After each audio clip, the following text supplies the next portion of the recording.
अस्सलामुअलैकुम। पिछली वीडियो में हम लोगों ने concise review of direct dice के बारे में समझा था बेसिकली। अब इसी तरीके से हमारी दूसरी वीडियो के अंदर हम लोग एसिड डाइस के बारे में बेसिकली कंसाइज रिव्यू देखने जा रहे हैं कि यहाँ पर मामलात किस तरीके से चल रहे होते हैं। ठीक है, अब कई सारी चीज़ें इसमें ऐसी होंगी जो कि रिलेटेड हैं, तो मैं उसी प्रीवियस वीडियो का रेफरेंस यहाँ पर यूज़ करूँगा। अगर आप में से किसी ने वो पर्टिकुलर वीडियो नहीं देखी है तो मैं उसका लिंक डिस्क्रिप्शन में ऐड कर दूँगा। ठीक है, वो देख लीजिएगा लाजमी।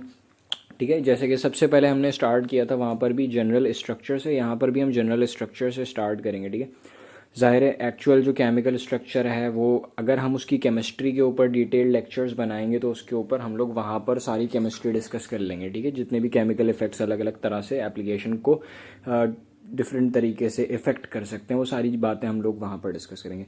यहाँ पर भी जनरल स्ट्रक्चर से रिलेटेड बात करते हैं। डायरेक्ट डाइस की तरह इसमें भी एक डायक्रोमोजन होता है, the part which is responsible for the colour, और दूसरा सॉल्युबलाइजिंग ग्रुप होता है। ज़ाहिर उसे डिजोल्व करने के लिए पोलैरिटी चाहिए। नॉर्मली एसिड डाइस के अंदर भी हमारे पास वो सॉल्युबलाइजिंग ग्रुप कौन सा होता है, सल्फोनिक एसिड ग्रुप होता है। वैसे न्यूट्रलाइज किया होता है, ज़्यादातर सॉल्ट फॉर्म में हम एसिड डाइस को यूज़ कर रहे होते हैं। ठीक है, किन सबस्ट्रेट्स के ऊपर ये एसिड डाइज अप्लाई की जा रही होती हैं इस चीज़ को भी हम समझ लेते हैं। ठीक है, ज़्यादातर जो कॉमन सबस्ट्रेट्स हैं एसिड डाइज के वो हमारे पास क्या हैं, पॉलीएमाइड्स और पॉलीपेप्टाइड्स। आपने देखा होगा इन दोनों के अंदर ही एक पर्टिकुलर ग्रुप पाया जाता है जिसको हम किसी सिंथेटिक फाइबर में एमाइड ग्रुप कह रहे होते हैं और किसी प्रोटीनिक फाइबर के अंदर पेप्टाइड लिंकेज कह रहे होते हैं। ठीक है, केमिस्ट्री में ज़्यादा बहुत डिफरेंस नहीं है, लेकिन अगर उसकी पॉलीमर्स के ऊपर हमने डिटेल लेक्चर्स बनाए तो इंशाल्लाह हम उसमें डिस्कस कर लेंगे। ठीक है, लेकिन मामलात काफ़ी हद तक पॉलीअमाइड्स के और पॉलीपेप्टाइड्स के डिफरेंट हैं। पॉलीपेप्टाइड्स में हमारे पास एक अलग तरह का कॉन्सेप्ट होता है डाइंग कंडीशंस के लिए, उसे हम आइसो इलेक्ट्रिक पॉइंट कहते हैं। ठीक है, इस चीज़ के बारे में हम लोग डिटेल लेक्चर्स में डिस्कस करेंगे। और पॉलीअमाइड्स के साथ ख़ास तौर पे आइसो इलेक्ट्रिक पॉइंट की कोई सिचुएशन नहीं है, डिपेंडिंग ऑन कि कौन सा नायलॉन है हमारे पास, नायलॉन 6 है या नायलॉन 6 है। और केवलार और नॉमेक्स के ऊपर नॉर्मल कंडीशंस में डाई हो नहीं सकती। ठीक है, वो सारी चीज़ें भी हम लोग एप्लीकेशन रिलेटेड अगर वीडियो बनाएंगे तो उसको डिस्कस कर लेंगे। ठीक है, अब यहाँ पर मामला चल किस तरीके से रहे होते हैं। जैसे डायरेक्ट डाइस की सिचुएशन हम लोगों ने डिस्कस की थी कि वहाँ इस इंटरेक्शन हमारे पास नॉर्मली हाइड्रोजन बॉन्डिंग या बेसिकली हाइड्रोजन बॉन्डिंग के अलावा वहाँ पर अलग तरह की डायपोल फोर्सेस भी एक्ट कर रही होती थी। ठीक है, यहाँ पर हमारे पास क्या सिचुएशन है, सिंपल सी बात है कि हमारे पास सबस्ट्रेट और एसिड डाइस के दरमियान आयनिक बॉन्डिंग हो रही होती है। उसके लिए ऑब्वियसली हमें क्या चाहिए, आयनिक बॉन्ड। आपको पता है एसिड डाई के अंदर उसकी dye site itself anionic behaviour show करेगी, जिसका मतलब है एसिड डाई के अंदर ऑलरेडी एक आयनिक नेचर है। अब इसके अंदर हमारे पास डाई साइट कौन सी होनी चाहिए, आपको याद रखना है, अमाइड ग्रुप नहीं बल्कि इटसेल्फ उसके अंदर NH2 ग्रुप होना चाहिए। आपको पता है NH2 के अंदर लोन पेयर है। जब भी आप इसकी प्रोटोनेशन करेंगे एसिड, जाहिर है प्रोटोनेशन मतलब प्रोटॉन का मिलना, आपको पता है एसिडिक मीडियम के अंदर उसको क्या मिलेगा, प्रोटॉन मिलेगा। तो दैट मीन्स वो प्रोटॉन एब्जॉर्ब करके उसके ऊपर पॉजिटिव चार्ज आ जाएगा क्योंकि अपना लोन पेयर ये उसे डोनेट कर देता है। ठीक है, और इन दोनों चार्जेस के दरमियान अट्रैक्शन डेवलप हो जाएगी जिसको हम क्या कहते हैं, आयनिक बॉन्डिंग कहते हैं।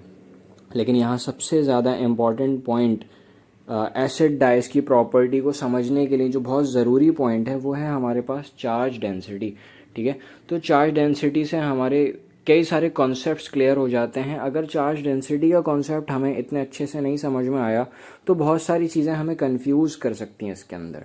ठीक है, लिहाजा कॉमन सी बात है, अगर मेरे पास एक इक्वल अमाउंट ऑफ चार्ज एक बहुत बड़ी बॉडी के ऊपर और एक छोटी बॉडी के ऊपर है तो ज़्यादा इफेक्टिव नेचर उस चार्ज का कहाँ शो होगा, ऑब्वियसली जहाँ पर चार्ज ज़्यादा कॉन्सेंट्रेटेड है। ठीक है, बड़ी बॉडी के ऊपर वो चार्ज एक तरह से फैला हुआ है तो उसका इफेक्ट इतना ज़्यादा नहीं होगा। ठीक है, यही मामला हमारे पास एसिड डाइस के होते हैं। ठीक है, नॉर्मली ये न्यूट्रलाइज्ड कंडीशन में अगर नहीं होती है या इसके ऊपर Na पॉजिटिव नहीं लगा हुआ होता है तो आपको इस चीज़ को ऐसे रिलेट करना है कि एसिड डाई के ऊपर कैसा चार्ज है, नेगेटिव चार्ज है। मतलब वो उसको दो तरीके से उसकी चार्ज डेंसिटी को मैं कंट्रोल कर सकता हूँ, या तो मैं उसका साइज़ तब्दील करके या फिर उसका चार्ज का अमाउंट चेंज करके उसकी चार्ज डेंसिटी को कंट्रोल कर सकता हूँ। अगर बड़ा मॉलिक्यूल होगा, साइज़ इंक्रीज करेंगे तो चार्ज डेंसिटी रिड्यूस हो जाएगी। मतलब चार्ज डेंसिटी के साथ साइज़ का कैसा रिलेशन है, इनवर्स रिलेशन है। बिल्कुल इसी तरीके से अगर मैंने किसी तरीके से इस पर्टिकुलर डाई मॉलिक्यूल की ज़्यादा से ज़्यादा सल्फोनेशन करा दी है सल्फोनिक एसिड ग्रुप लगाने के लिए, तो क्या होगा, जितनी सल्फोनेशन बढ़ेगी उसकी वजह से चार्ज डेंसिटी भी इंक्रीज़ होगी। मतलब चार्ज डेंसिटी का चार्ज के अमाउंट के साथ या नंबर ऑफ सल्फोनेशंस के साथ कैसा रिलेशन है, डायरेक्ट रिलेशन है। साइज़ के साथ इनवर्स और सल्फोनेशन के साथ, डिग्री ऑफ सल्फोनेशन के साथ उसके डायरेक्ट रिलेशन है। ठीक है, ये चीज़ याद रखिएगा। मतलब जितना स्ट्रॉन्गर चार्ज होगा that depends on the charge density. ठीक है, मतलब कौन सा मॉलिक्यूल कितनी ज़्यादा अच्छे तरीके से अट्रैक्ट हो रहा है, फिक्स हुआ हुआ है, वो उसकी चार्ज डेंसिटी पे डिपेंड करता है। और यही चीज़ कई सारे मामलात हैं। अब मिसाल के तौर पे मैं एग्जांपल दे देता हूँ आपको कि अगर मेरे पास कैल्शियम क्लोराइड है और सोडियम क्लोराइड है, सोडियम क्लोराइड की सॉल्युबिलिटी ज़्यादा होती है as compare to calcium chloride. ऐसा क्यों है? इसके अंदर भी हमारे पास चार्जेस मौजूद हैं, चार्जेस इसमें भी मौजूद हैं, लेकिन यहाँ पर हमारे पास कंपैरेटिवली अगर मैं कैल्शियम की बात करूँ तो इस पर स्ट्रॉन्गर चार्ज है। जितना स्ट्रॉन्गर चार्ज होगा तो उसकी डिसोसिएशन पॉसिबल नहीं होगी। ठीक है, तो ये मामलात हैं, बहुत बहुत इंपॉर्टेंट चीज़ है, इसको याद रखिएगा। ठीक है, चार्ज डेंसिटी का एक्चुअल गेम चल रहा है यहाँ पे। अब इस चीज़ को हम लेकर आते हैं प्रॉपर्टीज़ के ऊपर। ठीक है, कि एक्चुअल जो उसकी सॉल्युबिलिटी है इस फैक्टर के थ्रू भी इफेक्ट हो सकती है। ठीक है, जैसा कि हम लोगों ने यहाँ पर समझा कि इसके अंदर सॉल्युबलाइजिंग ग्रुप है। ऑब्वियसली चार्ज डेंसिटी ज़्यादा हो या कम हो उसकी बेसिस पे सॉल्युबिलिटी या ज़्यादा या कम हो सकती है, लेकिन ऑब्वियसली सॉल्युबल होंगी ये डाइज, बिल्कुल डायरेक्ट डाइज की तरह इसकी सॉल्युबिलिटी वाली प्रॉपर्टीज़ भी मैच कर रही हैं।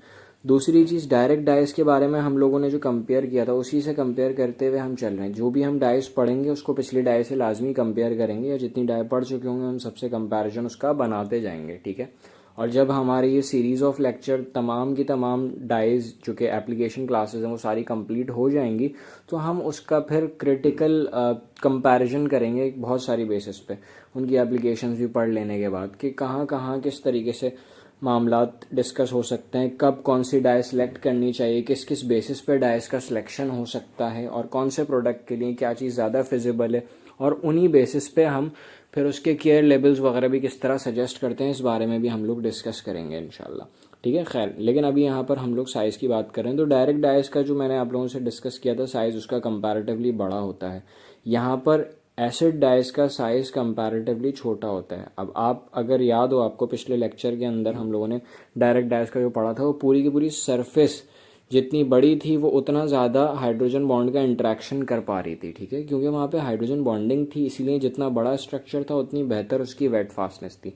यहाँ पर हाइड्रोजन बॉन्डिंग का कॉन्सेप्ट नहीं है, यहाँ पर हमारे पास वेट फास्टनेस का अलग तरह का कॉन्सेप्ट है। यहाँ आयनिक बॉन्डिंग हो रही है, तो आयनिक बॉन्डिंग ज़्यादा स्ट्रॉन्गर कब होगी, जब उसकी चार्ज डेंसिटी ज़्यादा होगी, और जितना स्मॉलर स्ट्रक्चर और स्ट्रॉन्गर चार्ज होगा उतनी ही ज़्यादा इसके अंदर क्या होगी, इसकी बेहतर वेट फास्टनेस होगी। ठीक है, तो अगर मैं कंपैरिजन करूं इसका डायरेक्ट डाइस के साथ तो इसकी बेटर वेट फास्टनेस होती है।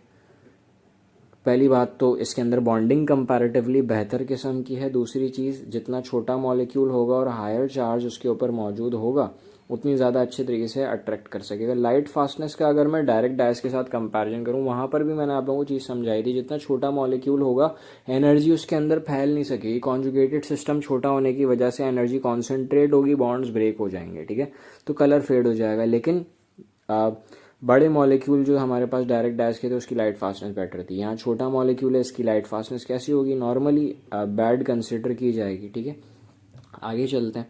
अब इसी तरीके से वहाँ पर भी हमने क्रोमोफोर्स डिस्कस किए थे। बहुत सारे क्रोमोफोर्स होते हैं अलग अलग तरह की डाइस के। यहाँ पर सबसे ज़्यादा जो इस्तेमाल होने वाले क्रोमोफोर्स हैं वो एजो क्रोमोफोर्स हैं। ठीक है, ज़्यादा अब जैसा कि हमने साइज़ की बेसिस पे बात करी, छोटा साइज़ रखना है तो कौन से एजो चल रहे होंगे इसके अंदर, मोस्ट कॉमन जो होंगे मोनो एजो या बिस एजो चल रहे होंगे। ठीक है, और एजो ही इतने ज़्यादा मिकदार में, मतलब 65% जो है एसिड डाई वो हमारे पास एजो टाइप की होती हैं। क्यों? क्योंकि इसके अंदर कलर रेंजेस हमें बहुत सारी मिल जाती हैं। वहीं पे जो दूसरी डाइज है कंपैरेटिवली उनके मामला थोड़े डिफरेंट हैं, लेकिन जो main chemical classes azo dyes की हमें मिलती हैं, एजो, एंथ्राक्विनोन और ट्राइफेनाइल मीथेन हमारे पास चल रही हैं। बाकी 8% हमारे पास दूसरी अदर डाइज इसमें मौजूद होती हैं। ठीक है जी, अब आगे आ जाते हैं इसकी क्लासिफिकेशन की तरफ कि नॉर्मली हमारे पास जो एसिड डाइज होती हैं वो तीन तरीके से क्लासिफाई की जा सकती हैं। एक तो प्योर एसिड डाइज होती हैं, मतलब जिसके अंदर बस क्रोमोजन है और सॉल्युबलाइजिंग ग्रुप है। जनरल स्ट्रक्चर में एक होता है, ठीक है, लेकिन रियलिटी में डिग्री ऑफ सल्फोनेशन पे डिपेंड करता है कि आपने कितनी सल्फोनेशन की, उतने ज़्यादा सॉल्युबलाइजिंग ग्रुप होंगे, और जितने ज़्यादा सॉल्युबलाइजिंग ग्रुप होंगे चार्ज डेंसिटी ज़्यादा होगी और उतना कम सॉल्यूबल होगा, ठीक है। इस चीज़ को हम डिटेल में भी डिस्कस करेंगे अलग से।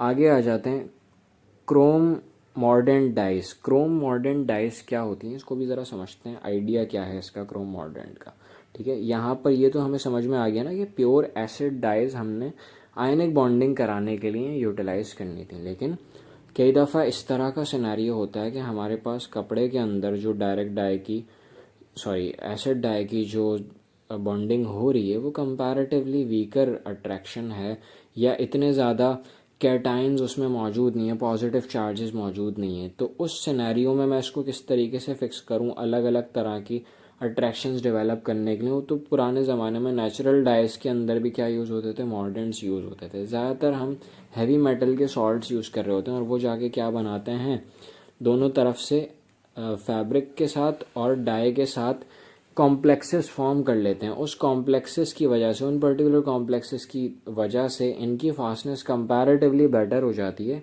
क्या कहते हैं, जो प्योर एसिड डाइज हैं उसके मुकाबले में, ठीक है। लेकिन ज़ाहिर है मेटल ट्रांजिशन मेटल्स का इस्तेमाल हो रहा है, तो ज़ाहिर है इसके कलर के अंदर भी कुछ ना कुछ ट्रांजिशन आएगा, क्योंकि ट्रांजिशन मेटल्स के अपने भी कलर होते हैं, ठीक है।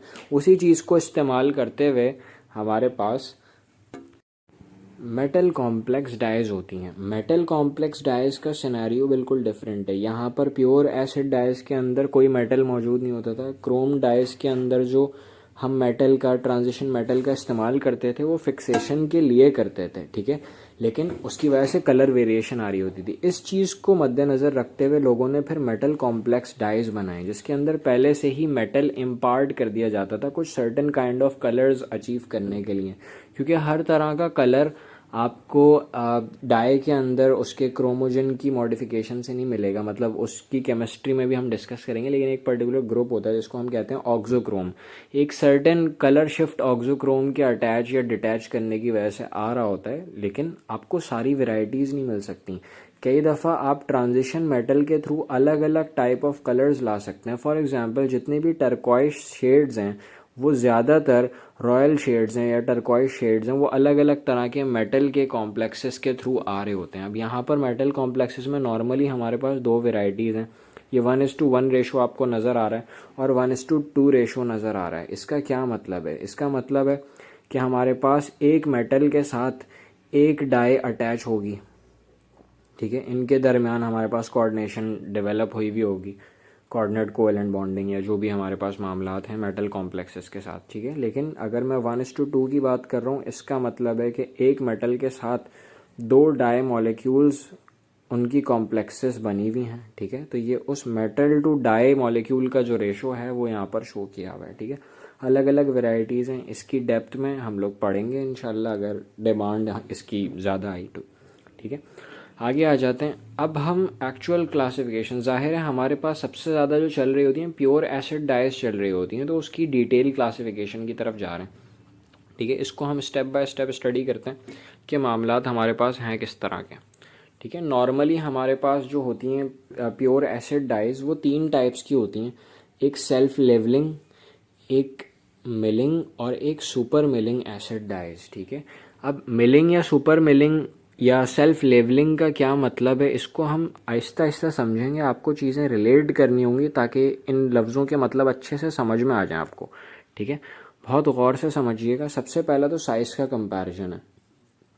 जो सेल्फ लेवलिंग डाइज होती हैं वो कैसी होती हैं, स्मॉलर इन साइज़ होती हैं। Milling dyes comparatively larger size की होती हैं और सुपर मिलिंग डाइज का साइज़ कंपैरेटिवली और लार्ज होता है, ठीक है।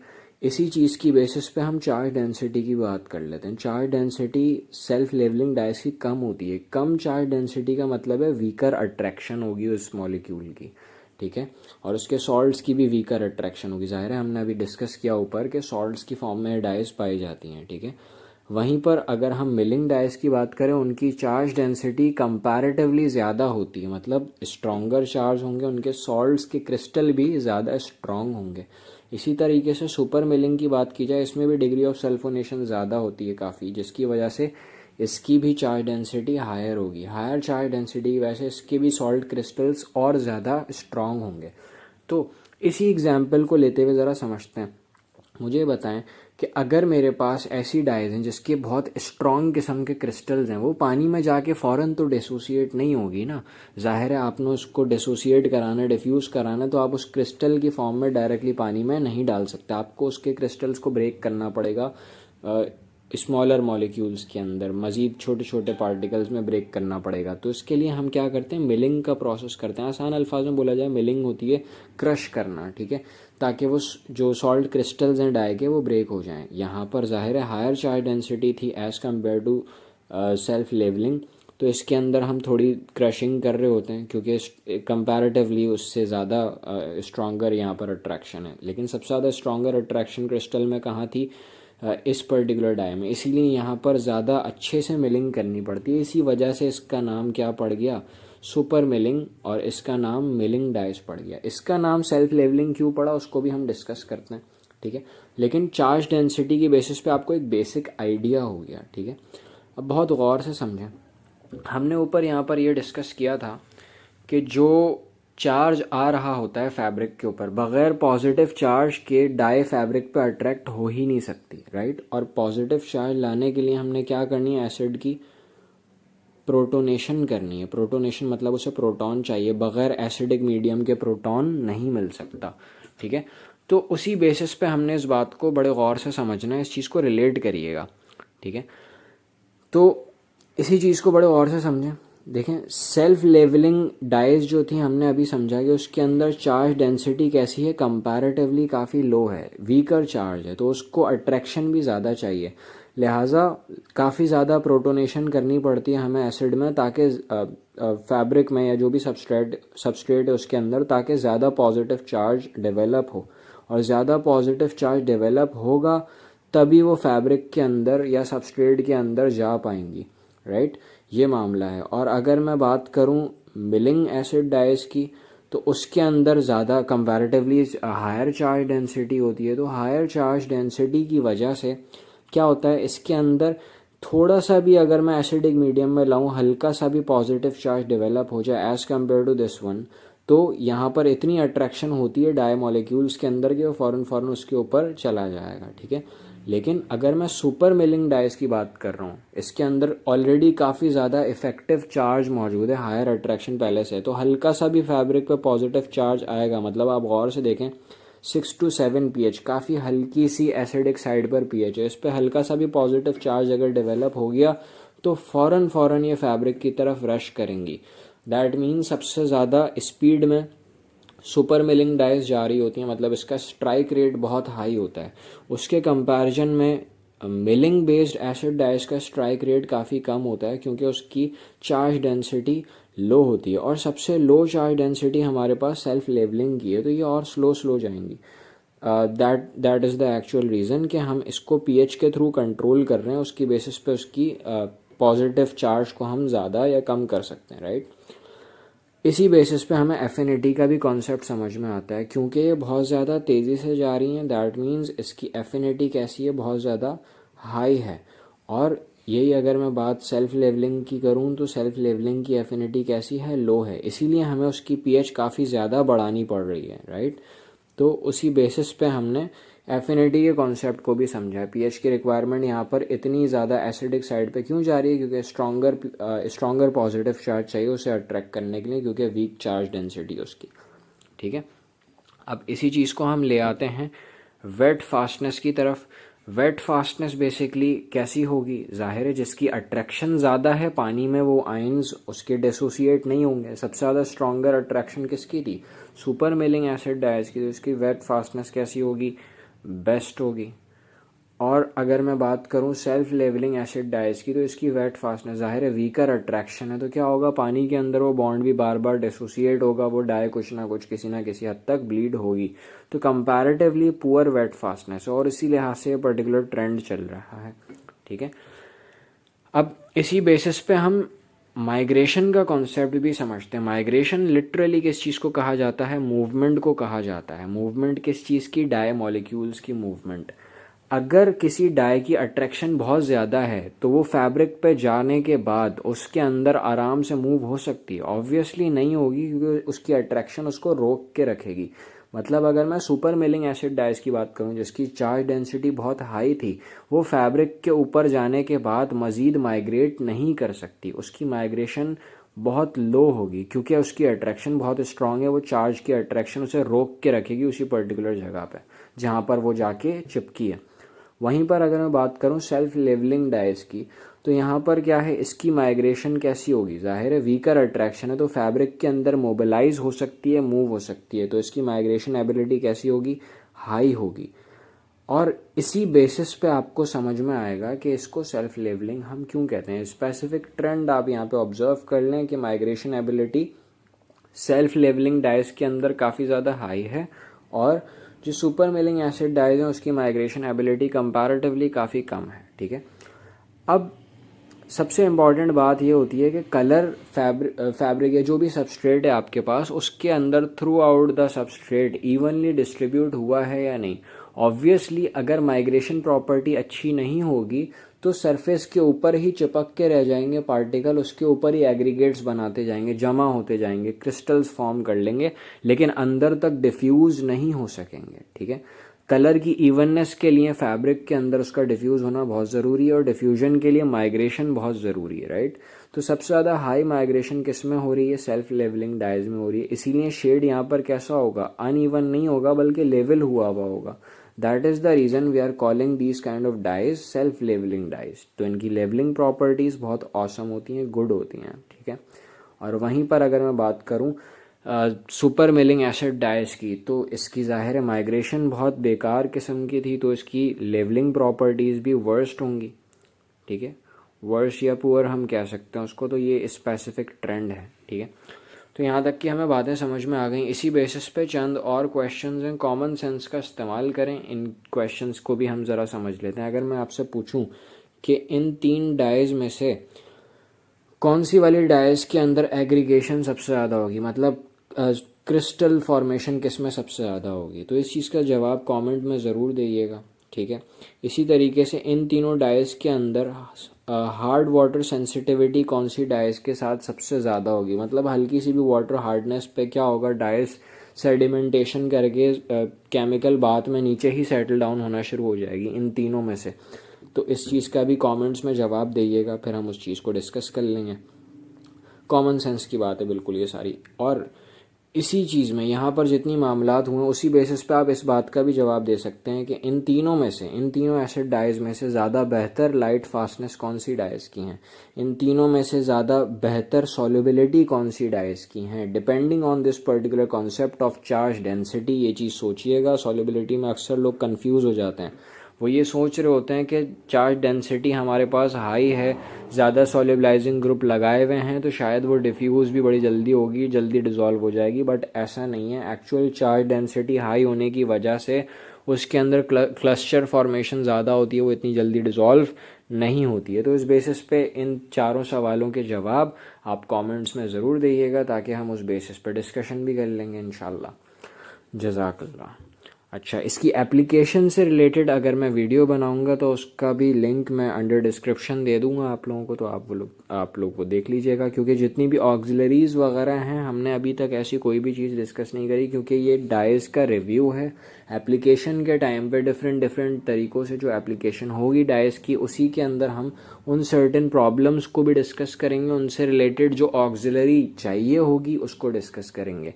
अननेसेसरली ऑक्सिलरीज याद करने का कोई फ़ायदा नहीं होता जब तक आपको उसकी रूट कॉज नहीं पता हो और उसको कितने अमाउंट से ओवरकम किया जा सके, क्योंकि केमिकल वेस्टेज आजकल के दौर में बहुत ज़्यादा हो रहा है, कॉस्ट बहुत ज़्यादा बढ़ जाती है।